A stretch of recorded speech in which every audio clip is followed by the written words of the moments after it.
여러분께서는 지금 CBS 라디오 김현정의 뉴스쇼와 함께하고 계십니다. 앞서 미국도 연결을 해봤습니다만 상당히 혼란스럽습니다. 선거가 깨끗하게 끝날 것 같진 않아요. 시간이 상당히 걸릴 것 같고 그래도 시간이 걸릴지언정 끝은 날 거고 대통령은 정해지겠죠. 우리는 그 다음을 차분히 대응하면 되는 건데요. 트럼프 대통령이야 우리가 이미 잘 알고 있고 트럼프가 대통령이 된다고 하면 기조가 크게 달라질 건 없으니까 하던 대로 하면 됩니다. 근데 이제 바이든이 대통령이 되면 경우가 좀 다르죠. 우리가 준비해야 할 게 많을 겁니다. 여당의 입장은 어떨지 여당의 싱크탱크 민주연구원의 홍익표 원장 연결을 해보겠습니다. 홍익표 의원님 안녕하세요. 네, 안녕하세요. 네. 미국 대선 지금 현재 돌아가는 상황 어떻게 보고 계세요? 네, 미국 대선이 상당히 말씀하신 대로 혼란스럽습니다. 아직까지는. 네. 그러나 메이저 언론을 중심으로 해서 많은 전문가들은 그 바이든의 승리, 사실상 바이든이 승리한 것으로 지금 내다보고 있는 것 같습니다. 지금 몇 개 주가 지금 확정이 안 되는데요. CNN하고 팍스하고 각자 집계가 다른데 아리조나를 포함시키면 264명을 확보하고요, 바이든이. 네, 맞아요. 빼면 253명이 되는데 네. 지금 남은 그 네바다와 조지아 등 일부 지역에서 바이든의 승리가 지금 유력하게 다시 검토되기 때문에 네. 바이든 후보가 최소 270명에서 많게는 한 300명 가까이 확보하게 되지 않을까 이런 전망이 조심스럽게 나오고 있는 것 같습니다. 소송을 제기한다고 한들 혼란은 좀 오겠지만 개표 결과가 뒤집어지진 않을 거다 이렇게 보시는 거군요. 네, 혼란이 저는 그렇게 오래 가지 않을 것으로 보고요. 강도도 크지 않을 것으로 생각됩니다. 이미 일부 주에서 그 조지아나 그 위스콘신 같은 데서 이루어진 그 1심 소를 제시했는데요. 트럼프 측에서 개표 중단소. 전부 다 기각됐기 기각됐습니다. 때문에 사실상 이런 법에 의해서 그러니까 주 대법원이나 또는 연방 대법원의 판결에 의해서 결과가 뒤집힐 가능성은 그리 높지 않아 보입니다. 아니 미국에 계시는 지금 박홍민 교수도 그렇고 홍익표 의원도 그렇고 다 법으로 바뀔 것 같지 않다. 그리고 혼란이 온들 언론에서 얘기하듯 폭동이 일어난다든지 이런 수준까지 갈 것 같지 않다. 두 분이 똑같이 말씀하시네요. 네네. 근데 다만 우려스러운 거는 이 미국 사회 분열이 단순히 대선의 결과를 받아들이냐 아니냐 문제가 아니라 상당 부분 미국 사회 분열이 지속될 가능성이 높다고 봅니다. 대선 이후에 아마 새로운 정부가 그 바이든 정부든 트럼프 정부든 출범하게 될 경우에 그 분열된 미국을 어떻게 치유하고 통합할 것인가는 매우 중요한 과제가 될 것이고요. 상당한 사회적 문제가 될 것으로 생각됩니다. 그건 분명하단 말씀. 어쨌든 바이든 후보가 대통령이 되는 걸 상수로 놓고 우리가 준비해야겠네요. 현재로서는 그게 맞는 것 같습니다. 그게 맞는 거죠. 자, 바이든의 미국. 우리로서는 새로운 협상 파트너를 만난 셈인데 어제 야당에서 국민의힘에서 공개적으로 우려를 표했어요.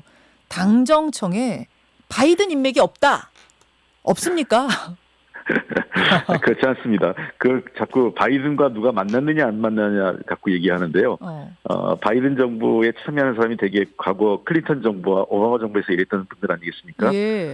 그런 분들하고 교감을 갖고 있는 분들이 상당 부분 우리 정치계 그다음에 학계 또 우리 정부 측의 관료 중에서도 많이 있기 때문에 그것을 너무 지나치게 확대해서 갈 필요가 없다. 굉장히 협소하게 해가지고 바이든 대통령 후보를 만났느냐 안 만났느냐만 갖고 얘기하면 그거는 굉장히 외교를 협소하게 보는 거고요. 사실은 바이든 대통령이 됐을 경우 그 행정부에서 중요한 일을 할 수 있는 사람과의 인맥 관계는 다양하게 지금 형성돼 있습니다. 아니 학계에 계신 분들의 인맥이야 당정청 인맥은 아니잖아요. 저희들도 당에서도 그런 분들하고 여러 차례 만나서 만남을 갖고 있습니다. 준비를 하고 계시는군요. 나름대로 저희들도 다 알고 있는 분도 있고요. 특히 우리 김대중 노무현 정부 때 일했던 분들이 그런 분들하고 인연을 많이 갖고 계십니다. 그래서 딱 소집해가지고 추적추적 하면은 될 수 있을 정도의 인맥은 충분히 확보하고 있다. 그렇습니다. 어떤 사람으로 파악하고 계세요? 바이든이란 인물? 바이든 후보가 어떤 사람이냐? 글쎄요, 제가 평가하기가 쉽지는 않은데요. 잘 아시는 것처럼 굉장히 다양한 정치 경력을 가지고 있습니다. 오랫동안 상원의원 하셨고, 상원의 외교위원장도 했었던 아주 외교 베테랑입니다. 세상에 29살 때부터 계속 정치인이더라고요, 이분은. 그렇습니다. 지금 80인데. 그리고 그 오바마 정부에서 부통령도 했기 때문에 8년간 외교 안보 그다음에 그 국가 운영 전반에 대한 이해가 상당히 높고요. 그리고 상당히 그 비교적 온화하고 그 어떤 절차 과정을 중시하는 분이기 때문에 우리가 보기에는 과거 트럼프 대통령과 비교하면 굉장히 어떤 사안을 접근하는 데 있어서 절제되고 그다음에 투명하게 그리고 예측 가능한 접근을 할 가능성이 높다고 생각합니다. 아, 예측 가능한 접근, 예. 투명한 접근, 상식적인 접근 이거 좋습니다. 좋은데 네. 이게 이제 대북 문제로 결부시키면 이렇게 체계적이고 상식적이고 투명하게 접근하는 것이 과연 유리한가? 좀 갸우뚱하는 네. 분들이 계세요. 이게 무슨 말인 거 아니? 트럼프 대통령은 아래 시스템 같은 거 무시하고 지도자가 결단하는 방식이었기 때문에 이른바 탑다운 방식이었기 때문에 북미 네. 정상회담도 밑에 있는 실무진들은 못하게 하는데도 그냥 하자 해가지고 만나고 이런 게 가능했지만 예. 바이든은 체계적인 사람들, 바텀업 방식, 아래로부터 의견을 충분히 수렴해서 가는 방식이기 때문에 북미 정상회담 같은 이런 거, 그다음에 결단, 과감한 결단 이런 거 어려울 거다. 어떻게 보세요? 뭐 그런 기치적이 그 이름 맞다고도 봅니다. 그러나 그 역으로 얘기하면 네. 바이든 대통령의 정부에서는 대북 정책에 있어서 상당히 신중하게 이루어질 것으로 생각됩니다. 저는 좀 우려가 되는 거는 네. 당장 빠른 시간 내에 그 대북 정책이 그 이루어지지 않을 것 같아요. 뭐가 이루어지지는.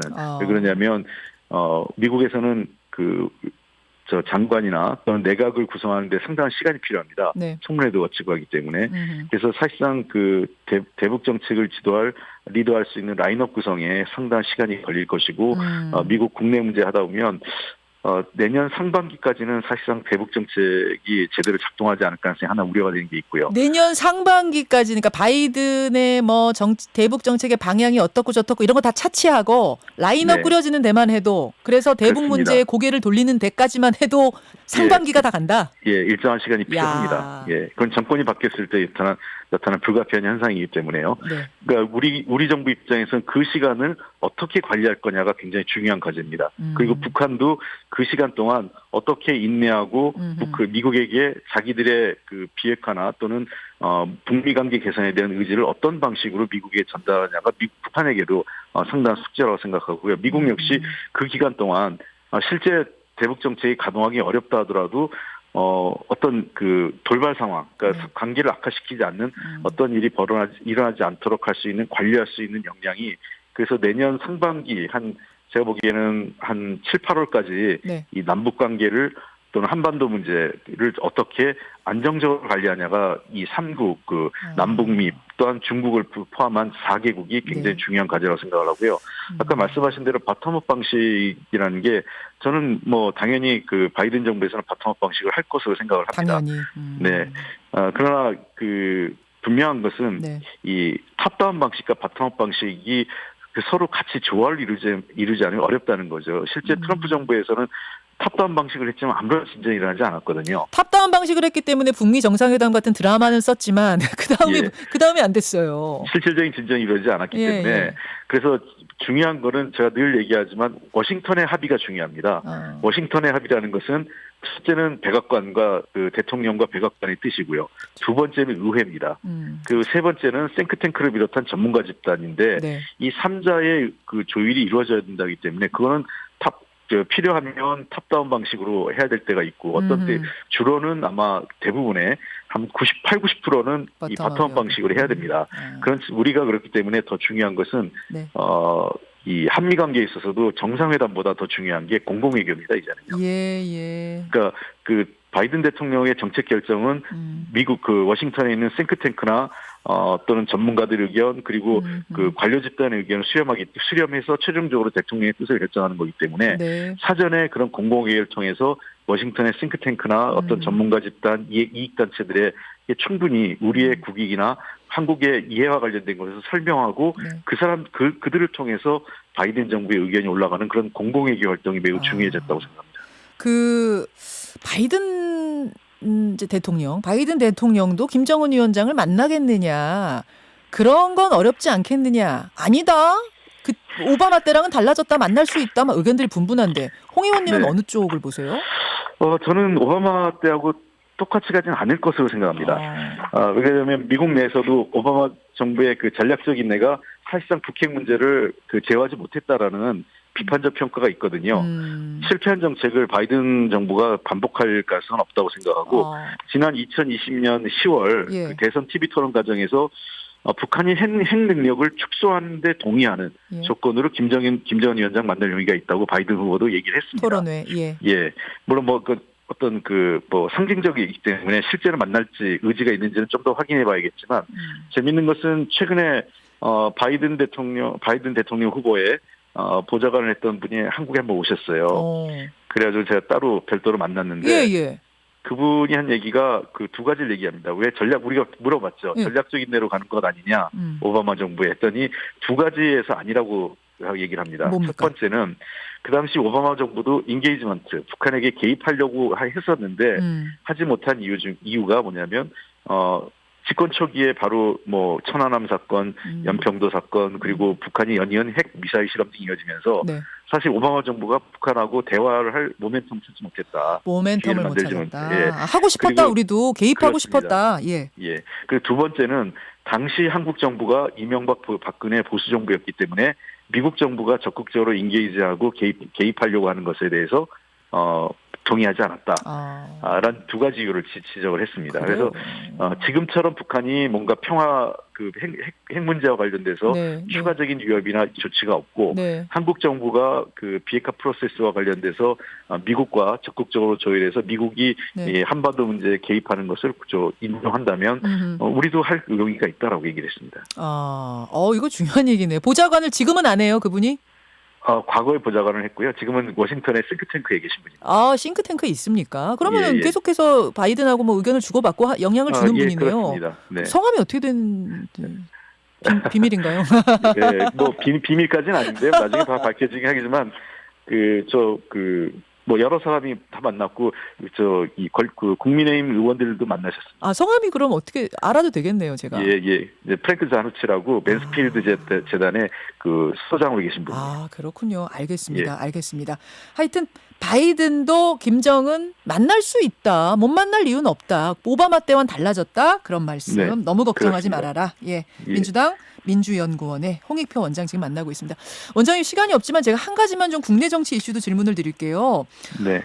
어제 가장 최근판 여론조사를 보니까 리얼미터가 교통방송 의뢰로 한 조사인데 민주당 정당 지지율이 34.7%, 국민의힘은 27.7%, 서울 지역만 따로 떼서 보면 민주당 30.3, 국민의힘 31.4.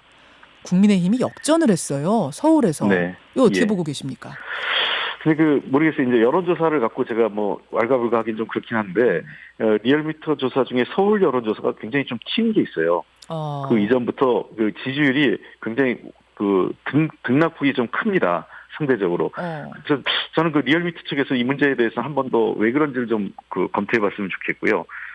서울 여론조사가 다른 조사에서는 좀 다르게 나온 것도 있기 때문에 여론조사를 갖고 저희가 어떻다 저떻다 이렇게 말씀드리기 어렵습니다만 어쨌든 그 서울 민심이 저희들로서는 또 과거 지난번 총선 때나 이런 비교해서는 상당히 쉽지 않다라고 인정을 하고 있어요. 여러 가지 이유가 있겠지만 박원순 시장 사건도 있었고요. 그다음에 두 번째는 최근에 부동산 문제나 어떤 경제정책과 관련돼서 다소 그것도 영향을 줬을 거예요. 영향이 분명히 있다고 저희들은 평가를 하고 있습니다. 당원당규 바꿔서 후보 내기로 한 거 그것도 영향을 좀 미쳤다고 보진 않으세요? 단기적으로 영향을 미친다고 봅니다. 왜냐하면 지금 현재 그 결정에 대해서 모든 언론이 다 민주당 비판하고 계시잖아요. 그런 비판이 집중적으로 이루어질 때는 다소 영향을 받습니다. 단기적이라고 보십니까? 예, 그렇습니다. 그래서 어차피 우리 당이 후보를 낸다는 것은 많은 분들이 예측을 했다고 저는 생각을 해요. 근데 다만 그런 결정이 확인되는 순간 일시적으로 영향을 받는 것으로 좀 보고 있고 이 문제에 대해서는 당대표께서 여러 차례 국민들께 죄송하지만 이해해달라 말씀을 드렸고요. 어쨌든 재보궐선거 하게 된 것에 대해서 민주당이 죄송스럽다고 말씀드렸습니다. 다만 서울과 부산의 미래를 위해서 우리가 이 서울과 부산의 미래를 책임 있는 세력, 그 다음에 실제로 서울과 부산의 발전과 어떤 미래 비전을 제시할 수 있는 세력이 맡아야지 그렇지 않은 세력에게 서울과 부산을 그대로 넘기는 것은 문제가 있지 않느냐. 그 어느 것이 더 공당의 책임냐에 대한 저희가 그 역할과 책임과 역할에 대해서 고민해서 내린 결정이었습니다. 알겠습니다. 예, 그 부분에 대해 설명을 지금 하시면서 여론조사가 이번 주가 정말 한번 튄 건지 다음 주까지 보면 되겠네. 추이가 중요한 그렇습니다. 거니까 여론조사는. 예. 여기까지 듣죠. 고맙습니다. 네, 감사합니다. 홍익표 민주연구원장이었습니다. 김현정의 뉴스쇼는 청취자 여러분의 참여로 이루어집니다. 트위터, 페이스북, 레인보우 게시판, 그리고 단문 50원, 장문 100원의 유료 문자 샵 1212, 우물정 1212 통해 참여하실 수 있습니다. 김현정의 뉴스쇼, 여러분과 함께 만듭니다.